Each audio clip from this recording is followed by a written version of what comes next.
Magandang araw mga kakwento, welcome pong muli sa ating munting channel. Kung hindi pa po kayo nakaka-subscribe, pindutin lamang po ang subscribe button para lagi po kayong updated sa ating mga bagong upload. Sa unang mga pong pagkakataon ay gumawa na si Kuya Val ng hakbang para bigyan ng leksyon ang mga taong nambabalahura sa Team Kalingap. Oh no! Dahil nga po sa sunod-sunod na laging topic ang Team Kalingap ng mga fake news, kasiraan sa community at kinakalat sa social media, lalo na Facebook na patuloy na sinisiraan ang Kalingap sa mga pagtulong nila sa mga kapuspalad. Ang mga taong nasa likod ng paninira ay tinatawag nilang anti-Kalingap. Sino kaya ang tatlong kakasuhan ni Kuya Val na number 1 anti-Kalingap na gustong sirain ang community? Ayon pa nga po sa kwento, hinihikayat pa nila ang mga umalis na para siraan daw di umano ang community ng Kalingap. Ayon nga po kay Kuya Val, kakasuhan ng tatlong nambabalahura sa team at pagmumultahin ito ng danyos. Heto naman ang mensahe ng mga supporters ni Kuya Val.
Marami nga ang pumabor sa aksyong ito na ginawa ni Kuya Val, nakasuhan ng mga taong sumisira sa reputasyon ng Team Kalingap. Yung iba naman tumatawa at dinidare palalo ang Kalingap para bang hindi nila siniseryoso ang hakbang ni Kuya Val.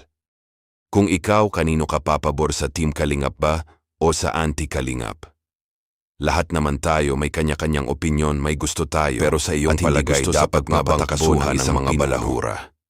Sa ngayon, marami ang pumupuna sa Team Kalingap dahil daw di umano sa mga binibigay ng mga sponsors daw na hindi nakakarating sa mga tinutulungan.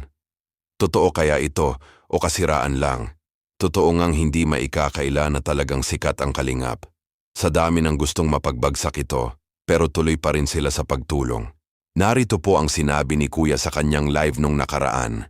Dito nga po binanggit niya ang tatlong kanyang kakasuhan na bumabalahura sa Team Kalingap at nagpapakalat ng mga fake news at kasiraan na wala namang katotohanan. Narito po ating panoorin. May kinasuhan tayo, tatlo.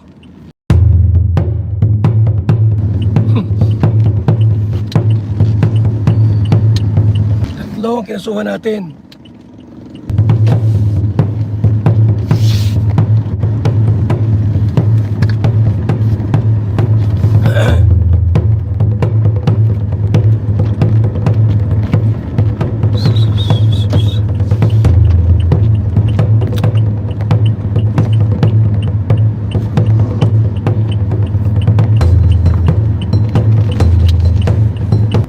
Lahat ng balahura, akasuhan ko. Pagmumultahin ko po.